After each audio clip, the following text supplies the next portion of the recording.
Mesdames et messieurs, fidèles téléspectateurs de Justicia Télévision, heureux de vous retrouver nombreux devant vos postes téléviseurs pour suivre ce nouveau numéro de l'information électorale pour tous. Une émission qui est produite par Justicia Télévision dans le cadre du projet Engagement civique et plaidoyer en République démocratique du Congo, avec pour objectif d'informer et de sensibiliser l'opinion publique sur l'évolution des réformes électorales.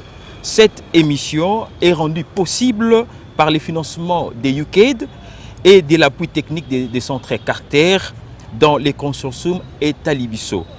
Pour ce faire, nous recevons pour vous l'honorable Paulin Odiane, élu de la ville d'Isiro, dans la province du Haut-Ouélé. Il est membre du parti Mouvement Social, qui fait partie de l'ensemble pour les changements. Honorable, bienvenue à ces numéros. Merci beaucoup. Et mes vœux le meilleur à vous. Pareillement. Merci, honorable. Les questions électorales sont essentielles dans la vie politique. Mais on a comme l'impression qu'elles concernent une certaine élite. Votre réaction? Bon, merci beaucoup, très cher frère. Avant tout, j'aimerais présenter mes vœux le meilleur à toute la population de la ville de Kinshasa et ceux qui nous regardent à travers le monde. Je crois que votre question est pertinente du fait que cette question qui concerne les élections, c'est une question préoccupante qui doit non seulement concerner les élites, mais ça doit aussi concerner la population congolaise. Parce que c'est la population congolaise qui donne le pouvoir aux hommes qui dirigent le pays. Et si la population n'est pas bien informée, les conséquences sont énormes, notamment sur les choix des animateurs de la République. C'est ainsi qu'il est de notre droit, il est également du droit des médias, qui sont considérés comme officiels, donc de sensibiliser la population autour des questions électorales. Donc ce n'est pas une question qui concerne uniquement les élites, mais ça concerne tout le monde. Honorable député, après la désignation des animateurs de la CENI, il faut un parcours avant d'arriver aux élections, notamment les réformes électorales. Est-ce que cette question préoccupe les élus du peuple? Non, c'est une question qui nous préoccupe, nous tous. Vous savez, normalement, la question électorale, c'est une question qui devrait s'incorporer dans la vision de ceux qui dirigent la République. Il faudra que le gouvernement puisse nous définir le mode électoral, c'est-à-dire ici nous présenter la loi électorale et nous présenter également la vision du gouvernement, la vision du président de la République, qu'est-ce qu'il veut des élections, parce que vous savez, tout le monde a décrié le processus électoral dans notre pays, notamment le président actuel qui était dans l'opposition. En entrant aux affaires, il devrait, avec son gouvernement, mettre à la portée du Parlement sa vision, mais incorporée dans la loi, pour que nous puissions savoir ce qu'il veut réellement des élections, du processus électoral dans notre pays. Mais hélas, nous constatons avec amertume que depuis que le gouvernement est à place, le gouvernement n'est pas en mesure d'initier des lois. Le gouvernement a laissé cette tâche aux députés. Et comme vous le savez très bien, le gouvernement a tous les moyens possibles pour élaborer les lois importantes de la République. Donc le gouvernement a les techniciens nécessaires, l'administration nécessaire pour confectionner les lois de la République. Mais si on laisse la tâche aux élus, c'est tout simplement chercher à alourdir la machine électorale. Parce qu'un élu n'a pas tous les mécanismes nécessaires pour élaborer une loi comme la loi électorale. C'est une loi importante. Il faudra que le gouvernement puisse définir sa vision dans cette loi-là, pour que nous puissions évidemment dire que nous voilà, ceux qui étaient hier dans l'opposition, qui sont présentement au gouvernement, Ils ont une vision qui nous mène, qui nous conduit vers un processus démocratique et transparent. Honorable Paulin, qu'est-ce qui est déjà fait jusque-là dans votre institution en ce qui concerne les réformes électorales? Qu'est-ce qui reste à faire? Quelles sont les réformes importantes liées au processus électoral? Depuis que nous sommes là, nous avons voté la loi sur la CENI. Comme vous le savez très bien, cette loi est l'émanation d'un élu qui a pris beaucoup de contacts, que ce soit avec le membre du gouvernement, avec le président de la République, les acteurs politiques, la société civile. J'ai eu moi-même à participer à plusieurs ateliers autour de la proposition des lois à l'époque. Mais malheureusement, cette loi, cette proposition, lorsqu'elle est arrivée ici au niveau du Parlement, elle a été dénaturée.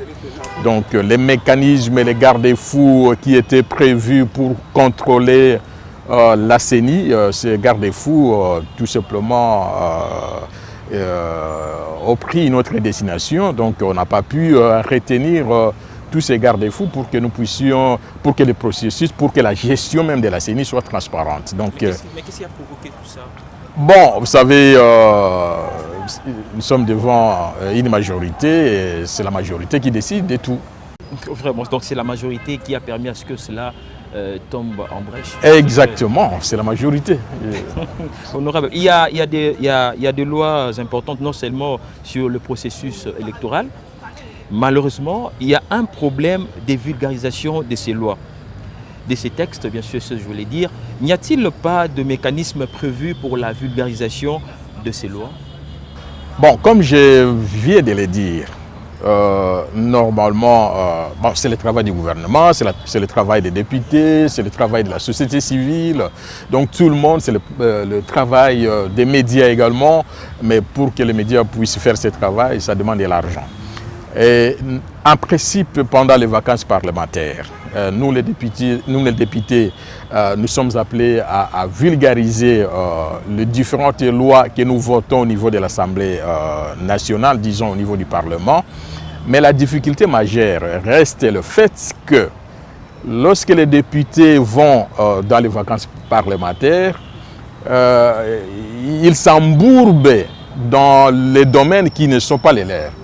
C'est-à-dire ici, les députés sont considérés comme étant membres du gouvernement, alors que ce n'est pas leur travail. Ils sont là pour s'occuper de construction des écoles, construction des hôpitaux, des centres de santé, des réhabilitations de gauche à droite, s'occuper de tout, des distributions, même des vivres.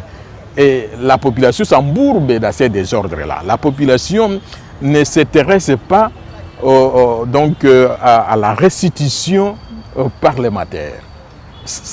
Donc c'est une confusion entretenue dans notre pays et c'est même difficile que nous puissions nous engager sur un processus crédible parce que vous savez, la pauvreté qui gangrène notre société pousse les gens à se confier plus au matériel et ça pose un sérieux problème. Donc nous ne pouvons pas, la population ne peut pas faire un choix judiciaire. Et la population s'attarde sur la distribution des biens, sur les réalisations des députés sur terrain. Or, ce n'est pas ça son travail. Est-ce que cela n'est pas dû à l'absence de la bonne communication à cette population? Exactement. Alors comment communiquer? Vous êtes élu du peuple à votre niveau. Quel message que vous restituez souvent pendant la période de vacances parlementaires à vos bases?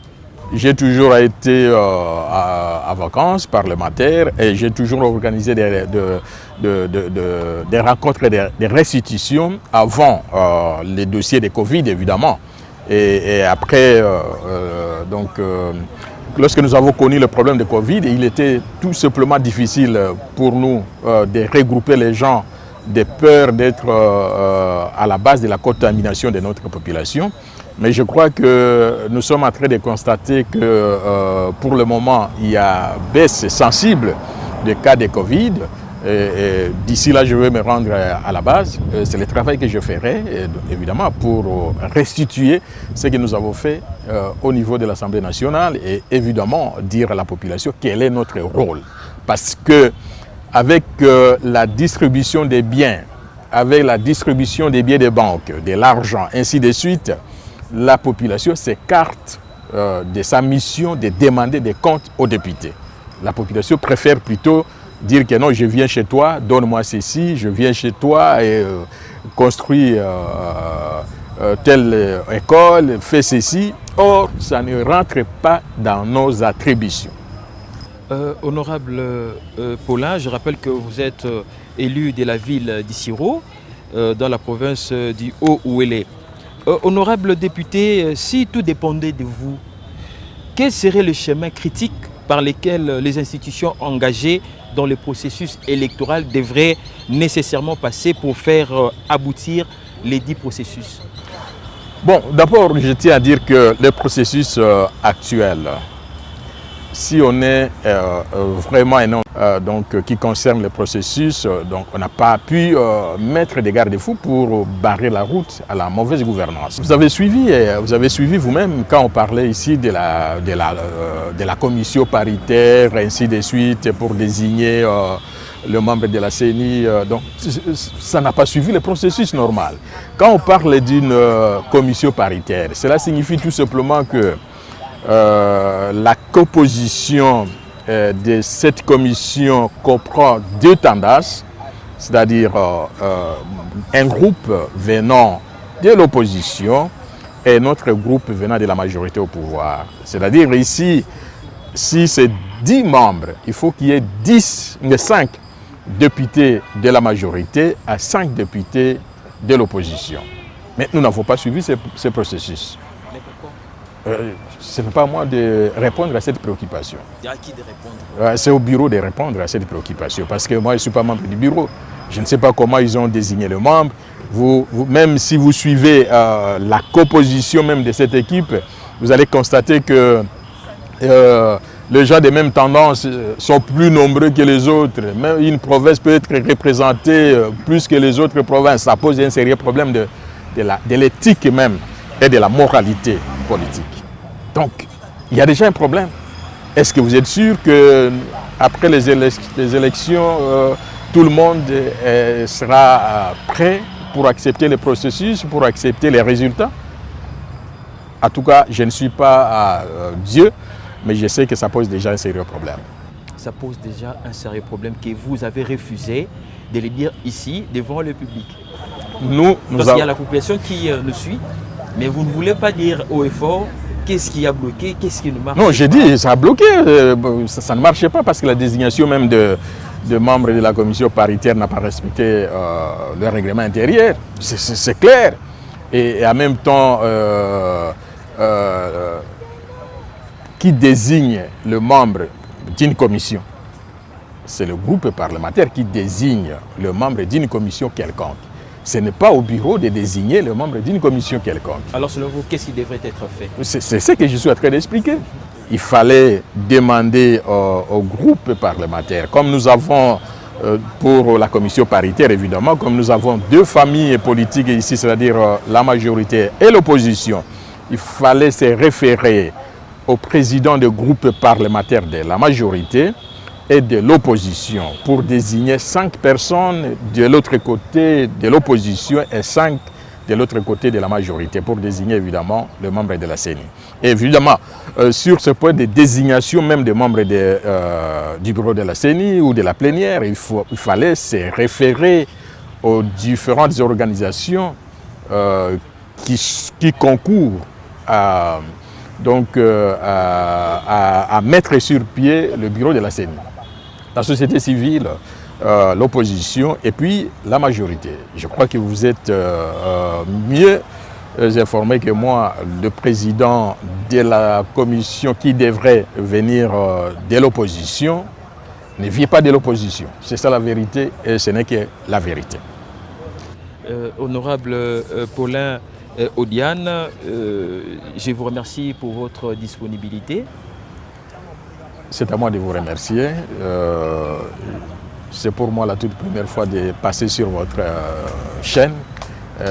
Merci beaucoup et je crois que nous sommes toujours disponibles pour donner nos points de vue sur certaines questions importantes qui concernent notre domaine. Merci honorable. Je rappelle que vous êtes élu de la ville d'Issiro, dans la province du Haut-Ouélé. Vous êtes aussi membre du mouvement social de l'ensemble pour les changements. Merci honorable. Mesdames et messieurs, c'est par ici que prend fin, n'est-ce pas, ce numéro. Au revoir, portez-vous bien, à la prochaine.